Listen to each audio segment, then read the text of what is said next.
Hey guys, it's Cameron here with Emerson House Buyers. Every week I bring you tools, tactics, strategies, lessons I've learned, things that have helped me build up a sizable rental portfolio in about 2 years. Having said that, I've got a few questions with some of the market volatility. So we're doing this video in April 2018, and the market's been crazy over the past few months. So we had this huge rally post 2008, and it's run, and now it's starting, we had a cool off, and now we're having 300, 500, 600 point jumps up and down, and people are starting to freak out. So a couple people have asked me, Cameron, what about gold? Gold's a great investment. Gold is, why wouldn't I just put all my money in gold? Well, you could. You absolutely could. And some of the gold bugs will tell you that in times of volatility, in times of issues, gold bugs, which are people who buy gold, flee to gold, which is true. It is true. But I just want to rattle off some statistics here. I pulled some of this information together for you because it's not true over the long term. So short term, sure, you can kind of do that, but you guys know, and I know, you can't time the market. So yeah, you can hold gold for a little bit, but over the long term, over your lifetime, stocks are going to be the better investment. So what they'll say, or what they'll claim, is gold has outperformed the S&P since 2000. It is very true. But remember what happened? We had 2000. Everything went to the hell in a hay basket with a dot-com burst, and then in 2008 we had the financial crisis. So I said, okay, well, let's actually look at the other charts. So the market has outperformed gold all time, 100-year chart, 30-year chart, 10-year chart, and the year chart. Every single other time. The only time gold has outperformed the stock market is the 50-year chart from March 50 years prior. And that's because the Dow, the stock market, was up over 2,000% post-depression. So the depression happened, whoop, and then we went like this, up to 2,000%, and we came down, and gold kind of rallied. So gold has outperformed in the 50-year chart. I pulled some data, pulled these numbers together to try to put it in perspective, because that doesn't really tell us much, right? Oh, okay, it's outperformed, but tell me how much. So I looked from March 2018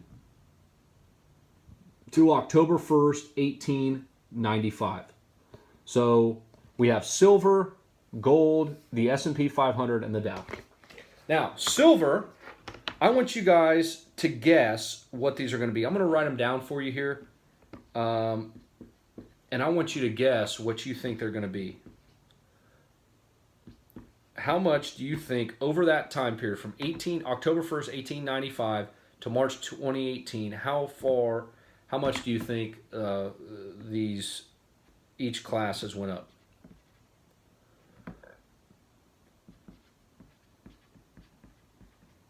Some of these numbers are getting big.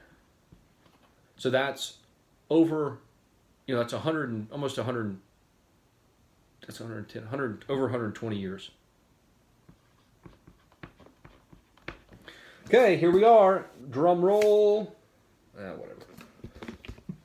There you are. Silver up 2,500. Gold up about 6,900. S&P up about 69,000. Dow up over 75,000. Again, these are numbers. I can't really put them in perspective, Cameron. What does that mean for my bottom dollar? I'm glad you asked, split personality. Let's see if I would have put $100 into each of these investments. $100 in 1895. What would they become in March? What would they be in March 2018? So, here we are. I want you guys to guess because some of these numbers are pretty outstanding.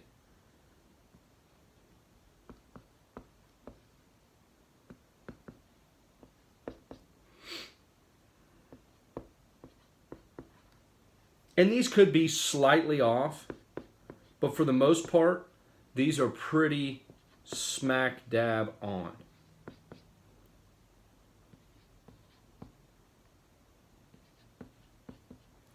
Okay, here we go. Boom. Can you guys see that? So, I'm sorry I have my reflection there. I'm trying to work with it. Does that help? There. Can you guys see that? Perfect. Okay. So, the silver over here, if you put $100 in silver in 1895, you'd have a little over $2,600. Sorry, that two, I'm bad. I have chicken scratches, you have to bear with me. 2,600. Gold, a little bit better, 7,000. But if we look at the S&P 500 index, 72 G's given the bird to these two. It's nonsense. It's not even the same realm. And then the Dow 30 stocks, over 79,000. As you can see, which one would you want your money in? And guys, I just told you, the only time gold has outperformed the stock market is the 50-year chart. And that's because the stock market was up 2,000%. That's crazy. So, the S&P, for those of you who don't know, that's the 500 largest stocks. The Dow is the Dow 30. They call them blue chip stocks, but those are basically your really solid, stable companies that produce solid earnings every year. I mean, to me, it's pretty plain and simple. Where would you want your money? Where would you want your money? Man, I don't know what else there is to say. That's pretty much it, guys. I don't know what else to say to tell you then. You can put some of your portfolio into gold. I have some gold but it's minor. It's not by any means a large portion of my portfolio, but it can be used as a tool for diversification. Just be smart about it. Don't put all your money into gold. Like I said, look at that. The chart, it doesn't lie. Would you rather have $7,000 or 79,000? It's crazy. I hope this was helpful. If it was, let me know. If it wasn't, let me know. Having a hell of a good time doing this, guys. I'm enjoying it. Keep asking questions. Let's keep discussing stuff. Let's keep making money, getting better, improving every day. And like I said, if you guys had any questions, comment below, text me, call me. I'll help you guys out however way I can. I enjoy it. So thanks, guys. See you next week.